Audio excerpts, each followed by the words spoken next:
जय हिंद दोस्तों, कैसे हैं आप लोग। आज की वीडियो में हमारे पास है यूपी बोर्ड क्लास 11th के सामान्य हिंदी का मॉडल पेपर।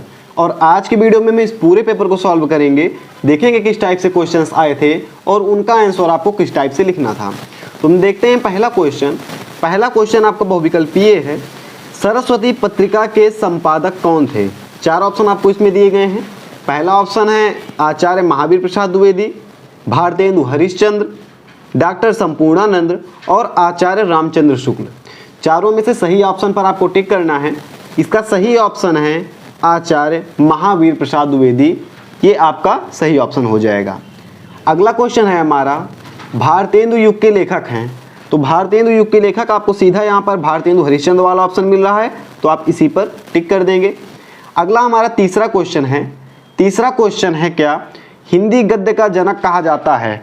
चार ऑप्शन दिया गया है। महावीर प्रसाद द्विवेदी जो कि द्विवेदी युग के संपादक थे, भारतेंदु हरिश्चंद्र ये भारतेंदु युग के संपादक हैं, बालकृष्ण भट्ट इन्होंने आनंद कादम्बिनी पत्रिका का संपादन किया है, और किशोरीलाल गोस्वामी जिन्होंने हिंदी गद्य की प्रथम कहानी लिखी है। तो इनमें चारों में कौन सा सही ऑप्शन है, कौन है हिंदी गद्य के संपादक। तो इसका राइट आंसर है हिंदी गद्य के जनक हैं भारतेंदु हरिश्चंद्र जी। हमारा अगला क्वेश्चन है चौथा, गद्य की विधा संख्या कितनी है। 3 और 7, 11, 15 चार ऑप्शन आपको दिए गए हैं। विधाएं तो बहुत सारी हैं, लेकिन मुझे लगता है कि इसमें 15 मुख्य विधाएं हैं, जो कि मुझे लगता है। क्या इसका राइट आंसर है 100% एक्यूरेट नहीं है। हिंदी की पहली कहानी कौन सी है, तो मैंने बोला कि इन्होंने किशोरीलाल गोस्वामी जी ने हिंदी गद्य की पहली कहानी लिखी थी, और इन्होंने जो कहानी लिखी थी उसका नाम था इंदुमती, ये आपकी राइट आंसर हो जाएगी। रामचरितमानस के रचनाकार हैं, तो रामचरितमानस के रचनाकार हैं तुलसीदास जी। फिर है हिंदी के प्रथम कवि माने जाते हैं, कौन माने जाते हैं हिंदी गद्य के प्रथम कवि, सरहपा माने जाते हैं। ये पा है तो सरहपा हिंदी गद्य के प्रथम कवि माने जाते हैं। कबीरदास के गुरु का नाम क्या था, कबीरदास के गुरु का नाम था रामानंद, तो ये ऑप्शन आपका सही हो जाएगा। फिर है वीर गाथा काल के कवि हैं भूषण, केशव, बिहारी लाल, चंद्रबरदाई। तो आपका राइट आंसर यहाँ पर हो जाएगा चंद्रबरदाई। चंद्रबरदाई की रचना क्या है, ये है पृथ्वीराज रासो, जो कि आपका वीर काल का या फिर आदिकाल का ग्रंथ है। सूरदास का जन्म 1478 ईस्वी में हुआ था, रूनकता में। फिर है निम्नलिखित मुहावरों और लोकोक्तियों के प्रश्नों के उत्तर सही विकल्प पर चयन करके लिखो। तो गड़े मुर्दे उखाड़ना, इसका आंसर क्या हो जाएगा, पुरानी बातों को याद दिलाना, ये हो जाएगा। जाके पाँव न फटे बिवाई, सो क्या जाने पीर पराई का अर्थ है, तो इसका अर्थ है जिसके ऊपर बीतती है वही जानता है। फिर निम्नलिखित शब्दों के संधि विच्छेद के लिए सही विकल्प का चयन कीजिए। पावकाह का संधि विच्छेद क्या है, पौधन अकाह। क्या है, पौधन अकाह है पावकाह का संधि विच्छेद।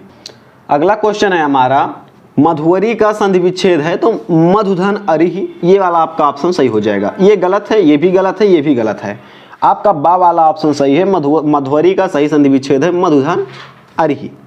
उपेंद्र का संधि विच्छेद क्या है, उपधन इंद्रा, ये वाला ऑप्शन आपका सही हो जाएगा।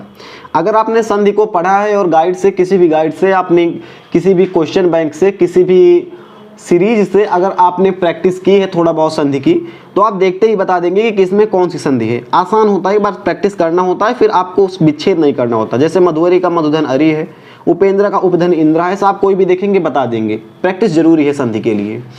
फिर है नामन का चतुर्थी विभक्ति एक वचन का रूप है, तो नामने वाला जो ये आपका ऑप्शन है, ये आपका सही है।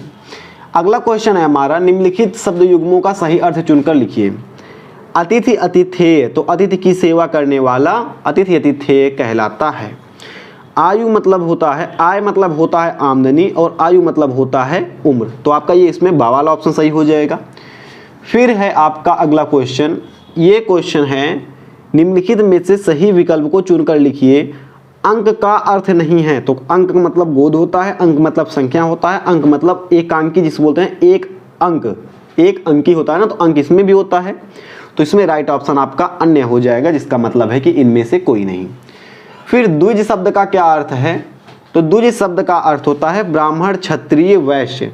तो पशु यहाँ पर अलग दिया गया है, तो पशु इसका क्या है, अच्छा द्विज शब्द का अर्थ है, तो द्विज शब्द का मतलब होता है ब्राह्मण क्षत्रिय वैश्य, तो इसमें तो दो दो दे दिए हैं, तो जो भी आप सही कर देंगे क्वेश्चन वाले आपके सही मानेंगे टीचर, ठीक है, तो ये आपका गलत हो गया। फिर निम्नलिखित वाक्यांशों में किसी एक शब्द का चयन कीजिए जिसका कोई शत्रु ना हो, अजात शत्रु, ठीक है। फिर जिसने नींद पर विजय पा ली हो, तो गुणकेश बोलते हैं इसको, गुणाकेश, ये वाला गुणाकेश बोलते हैं। गुणाकेश अर्जुन को बोलते हैं। नींद पर विजय पाना जिसको योग निद्रा से हो सकता है संभव, तो उस प्रक्रिया को अगर किसी ने नींद पर विजय पा लिया तो गुणाकेश बोलते हैं। ये वाला निंद्रा जीत ऑप्शन पूरा एकदम गलत है, गुणाकेश आपका सही ऑप्शन होगा। अगला क्वेश्चन है, मेरे को पुस्तक चाहिए, इसमें मुझे पुस्तक चाहिए, आपका सही ऑप्शन हो जाएगा। प्रज्ञा गुणवती स्त्री है, तो इसमें लिंग में दिक्कत है, गुणवती स्त्री होना चाहिए, अपन गुणवान स्त्री दिया गया है।